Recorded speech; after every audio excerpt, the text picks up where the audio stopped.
For decades, Ingmar Bergman shaped how stories were told on screen. His work set standards that many still follow. Near the end of his life, he shared a quiet list of 6 movies he called his favorites.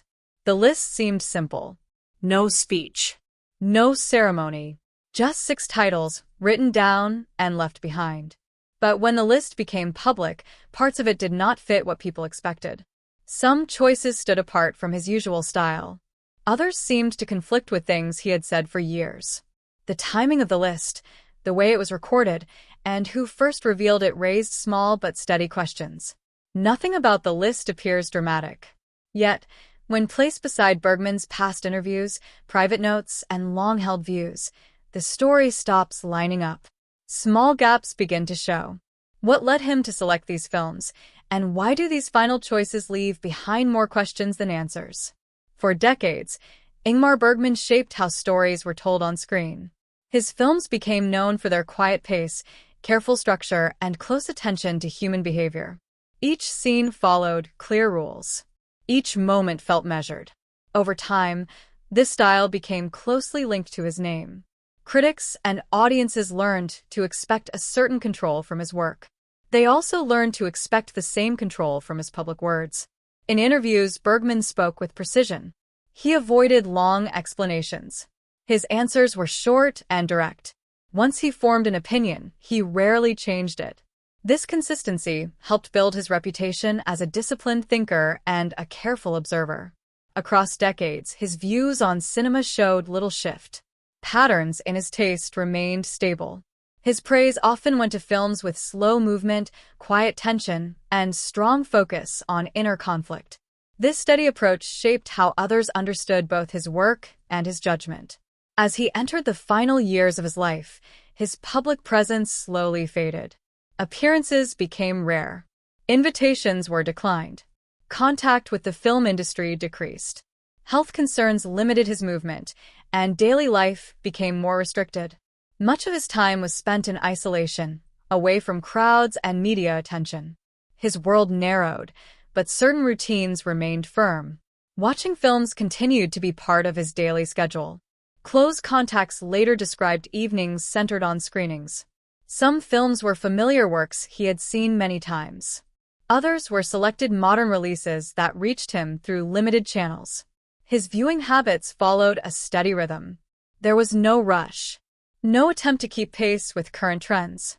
Each film was watched in silence, often alone. Alongside this routine, Bergman continued to write. He kept brief notes, short reflections, and simple lists. These records were not prepared for publication.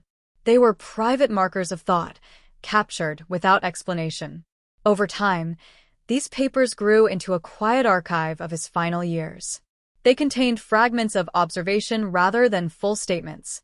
Among these materials was a short list naming 6 films. The format was plain. There were no comments, no dates, no context, just 6 titles written down and left behind. The list did not resemble a formal ranking or a public declaration. It appeared more like a private reminder, created without clear intention for others to read. This simplicity stood in contrast to the long and complex career that came before it. Bergman had spent decades shaping stories with great care. His public statements were measured and precise. Yet, this final record carried none of that structure. It offered no explanation for why these films were chosen or what they represented. It existed as a quiet entry among many others. When the list later became known, it drew attention not because of its detail, but because of its silence. It raised questions about timing, purpose, and intent. The absence of explanation made its meaning uncertain. It was unclear whether the list reflected a final conclusion, a passing moment, or a simple habit of record-keeping. What remains unclear is why this informal list, written so quietly, became one of the last records of his cinematic beliefs. After Bergman's death, his personal materials were gathered, reviewed, and organized. These included notebooks, letters, schedules, and loose pages that had accumulated over many years. The task was careful and slow. Each item was handled as part of a larger record, meant to preserve the details of his private life. Most of these papers were never intended for public view. They were working notes, reminders, and brief reflections, written without plans for release. Among these materials was a small page listing 6 movie titles. The paper showed no signs of special treatment. It was not framed, labeled, or separated. It appeared alongside routine notes and short records of daily activity. There were no dates, no comments, and no added markings. The handwriting matched other notes from his later years, but the list itself gave no hint of its purpose. For some time, the list remained unseen outside a small group of archivists and researchers. It did not immediately draw attention. Only after a detailed review of his papers did it stand out. The simplicity of the document contrasted with the weight of Bergman's public legacy. A list so short, written so quietly, seemed unusual for a figure whose work had shaped generations of filmmakers. Eventually, the list was shared with select scholars and media outlets. Its release was careful and limited. No official explanation accompanied it. No statement was made to clarify when it had been written or why. The document appeared on its own, separated from context, leaving room for interpretation. Once published, the list quickly spread. News reports focused on the titles themselves, while critics began to compare them with Bergman's past statements. Over time, discussions expanded beyond the films and toward the circumstances of the list's creation. Observers searched interviews, letters, and biographies for clues. They looked for hints that might explain why these 6 films were chosen. Some details raised quiet questions. The absence of a date made it impossible to place the list within a clear timeline. It could have been written months or even years before his death. Without context, it was unclear whether the list represented a final reflection or a temporary record. The lack of explanation left its purpose open. Other questions centered on how the list was preserved. There was no record of Bergman instructing anyone to release it. There was no mention of it in his public remarks. It appeared only after a review of his private materials. This raised uncertainty about whether he intended the list to be seen at all. As scholars examined his earlier writings, they noticed small differences between the list and his long-established preferences. These differences were not dramatic, but they were consistent. Some of the selected films did not match the patterns found in decades of interviews and notes. This did not suggest error, but it added another layer of uncertainty. Media reports offered possible explanations, but none could be confirmed. Some suggested that age or routine might have shaped his final choices. Others pointed to limited access to new films. These ideas remained speculative, supported only by circumstance rather than direct evidence. The release of the list transformed a private note into a public document. Yet, the lack of background left it suspended between personal record and public statement. Without clear intent, the list became a source of quiet debate rather than settled fact. What remains unexplained is why the timing and purpose of the list were never clearly defined. Throughout his career, Ingmar Bergman spoke often about the films and filmmakers he admired. His comments appeared in interviews, essays, and recorded conversations. Over time, these remarks formed a clear pattern. He valued structure, restraint, and silence. He favored stories that moved slowly and allowed meaning to develop without direct explanation. Scenes were meant to breathe, and emotions were meant to surface, through small gestures rather than open display. His praise consistently went to films that avoided spectacle. He rarely spoke highly of works built on action, speed, or visual excess. Instead, he returned again and again to films that used stillness and space. Many of the directors he admired shared this same approach. Their films relied on careful framing, limited dialogue, and subtle shifts in mood. This consistency shaped how critics understood his taste. In early interviews, Bergman often pointed to classical European cinema as a foundation. He studied films from directors known for precision and emotional control. He also expressed respect for selected works from early Hollywood, especially those that focused on character rather than plot. These preferences remained steady across decades. Even as film styles changed, his standards appeared fixed. Written records support this pattern. In notebooks and letters, he noted scenes that impressed him for their quiet tension or simple structure. He rarely commented on films driven by loud emotion or fast movement. When he did mention modern releases, he focused on those that maintained restraint. This narrow focus gave his opinions a sense of order and predictability. As years passed, this consistency became part of his public identity. Scholars and filmmakers came to expect a certain set of values in any list of his favorite films. Slow pacing, controlled emotion, and strong visual discipline formed the core of these expectations. His own work reflected these same principles, reinforcing the idea that his tastes were deeply settled. Against this background, the final list of 6 films stood out. Some selections aligned closely with his long-established preferences. Their style and structure fit well within his known framework. Others did not fit as neatly. Their pacing, tone, or narrative form differed from the pattern seen in his earlier praise. These differences were subtle, but they were steady. They suggested a shift that had not been publicly recorded. There were no interviews or writings from his final years explaining a change in outlook. The absence of such records left the meaning of these selections unclear. Observers searched for hints in his later notes, hoping to find signs of new thinking. The records, however, remained brief and fragmented. They offered no clear explanation for the shift. The contrast between decades of stable preferences and these final choices created quiet uncertainty. What remains unclear is why several choices on the final list departed from decades of stable preferences. Each of the 6 films listed by Ingmar Bergman carries its own history, style, and place within cinema. Together, they form a group that appears carefully chosen, yet not fully predictable. Some of the selections fit closely with the patterns seen throughout his career. Others appear less consistent with his long-stated views. The mix creates a picture that feels both familiar and unsettled. Several of the chosen films reflect the qualities Bergman often praised. They move slowly, rely on quiet tension, and focus on inner conflict rather than outward action. Their storytelling is restrained. Scenes unfold with patience, allowing silence and space to shape meaning.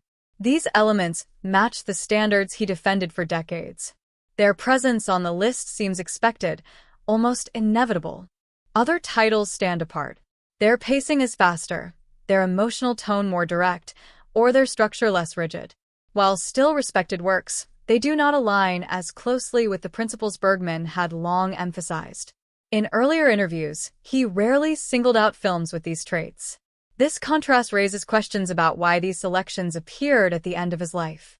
Close examination reveals that even these unexpected choices contain subtle features that may have appealed to him. Certain scenes rely on quiet observation. Some moments pause long enough to allow reflection. Small elements of control and restraint appear beneath more direct storytelling. These details suggest possible reasons for their inclusion, yet they do not fully resolve the contrast. The list also lacks any ranking or order. The titles appear side by side, without clear hierarchy. This absence of structure makes interpretation more difficult. It is unclear whether the films were chosen for personal memory, recent viewing, or lasting admiration. Without notes or explanation, the purpose behind their grouping remains uncertain. When viewed as a whole, the 6 films suggest a subtle shift. The list neither fully reflects Bergman's long-held standards nor clearly rejects them. Instead, it presents a narrow snapshot of taste captured at an unknown moment. This snapshot hints at change, but offers no guidance on how or why that change occurred. Scholars and critics attempted to trace connections between these selections and his later writings. Some noted parallels with themes he explored late in life. Others pointed to patterns in his viewing habits during periods of isolation. These efforts provided context, but no firm answers. The final list remains a quiet record. It offers clues without explanation. Its meaning depends on fragments of evidence rather than clear statements. The contrast between familiar and unexpected choices continues to invite careful examination.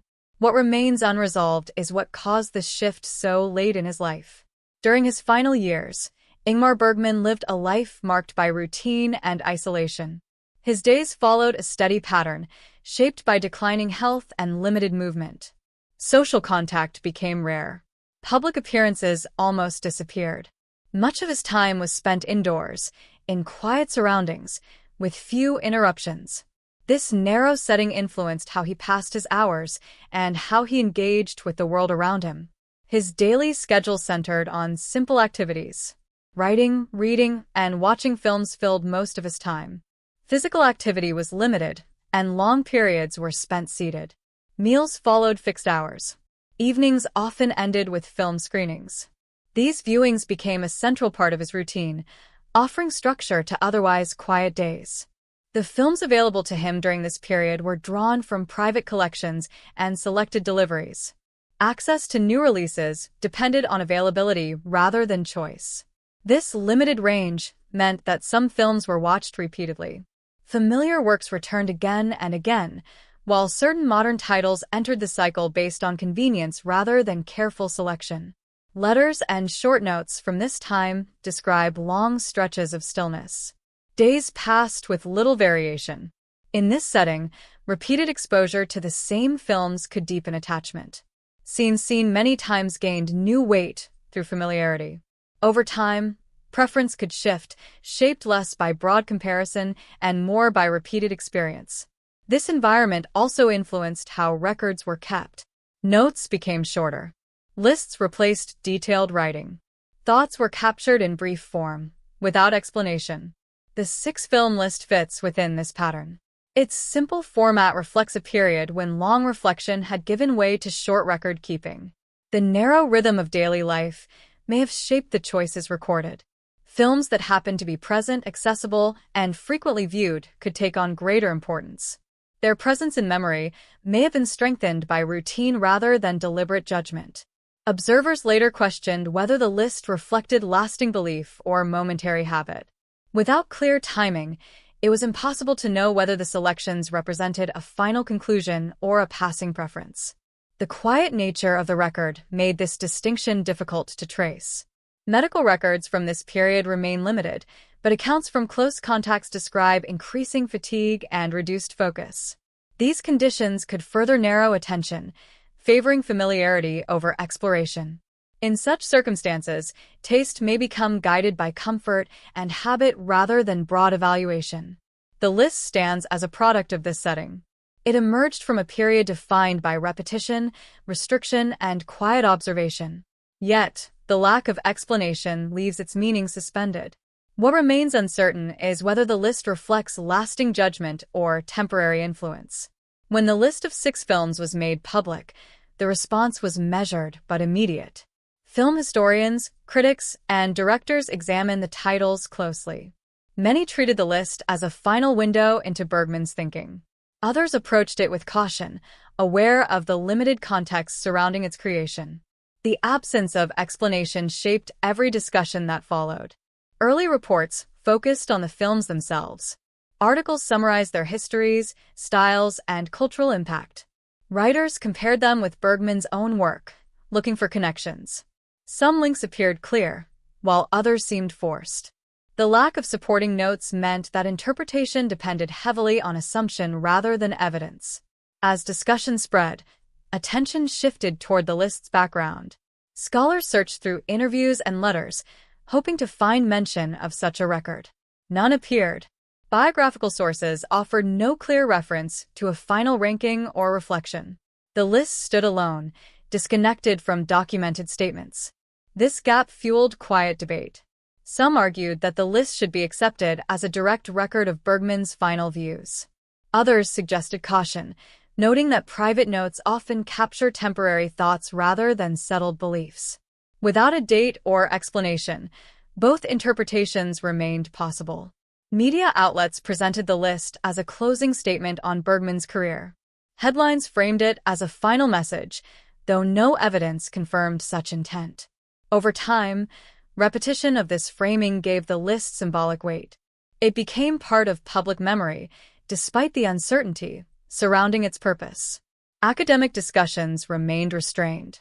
Most avoided firm conclusions. Instead, they focused on patterns, timing, and circumstance. Some pointed to his isolation. Others noted his reduced access to films. These factors offered possible explanations, but none could be proven. Public reaction followed a similar path. Film enthusiasts debated the choices, often projecting their own expectations onto the list. Some expressed surprise. Others found confirmation of long-held views. In both cases, the lack of clarity allowed personal interpretation to shape meaning. As years passed, the list settled into Bergman's legacy. It became cited, referenced, and repeated. Yet, its origins remained faint. No new documents emerged to clarify its intent. No statements appeared to explain its timing. The list continued to exist without context. This uncertainty has not faded. Instead, it has become part of the story. The list stands as both a record and a question, marking the final phase of a career defined by control and precision. What remains unanswered is whether this list was meant to define his legacy or simply record a passing moment.